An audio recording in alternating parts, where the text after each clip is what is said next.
Tanse, Gabi Nitsagason, Pagchahanse Utsinia. Hello, everyone. My name is Gabrielle Fayant. My family is from Fishing Lake, Métis Settlement, and I am here on behalf of the Assembly of Seven Generations, or also known as A7G. We are an Indigenous youth organization who are supporting Indigenous youth through many capacities and struggles, including addressing the intergenerational impacts of residential schools, revitalizing cultures and traditions that were stolen from us, and navigating systemic barriers and violence that target Indigenous youth and children to this day. The world has witnessed a relentless and brutal bombardment by the Israeli government on unarmed Palestinian civilians, including babies, children, women, and even hospital patients for over 6 weeks.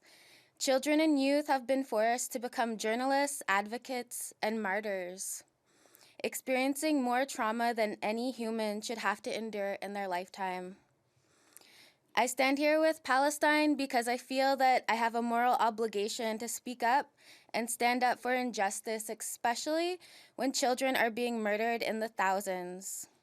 Indigenous peoples are seeing stark similarities in the colonial tactics being used against Palestinians that we've experienced here in Canada. From water and food being withheld, to uprooting and the destruction of our traditional plants and medicines, to the pass system and identification cards. For over a century, Indigenous children and youth have undergone genocide at the hands of the Canadian government. The residential school policy is the most well-known and documented horror committed against Indigenous children. Canada and churches committed genocide against Indigenous people for decades.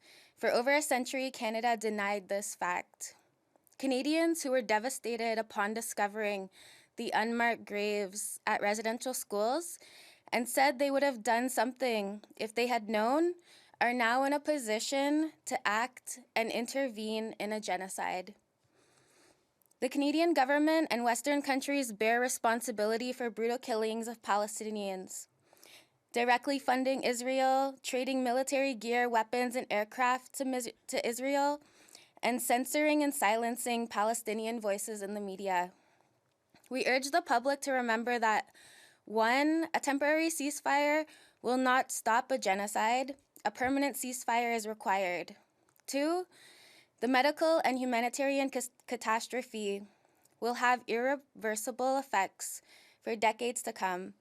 Palestinians who have not died from direct impact are still fighting through starvation and disease. 3. Canada has an international legal obligation under the UN Convention of the Prevention and Punishment of the Crime of Genocide, the UN Convention on the Rights of the Child, and the UN International Covenant on Civil and Political Rights, and other international conventions. We call on all Canadians to continue their pressure on all levels of government, to continue divesting from companies that are funding this genocide, to continue sharing the truth about what is happening to Palestinian people with their networks.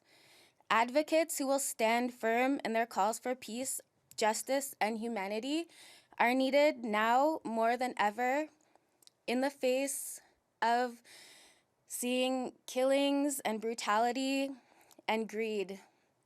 Exe, ai hai, thanks for having me.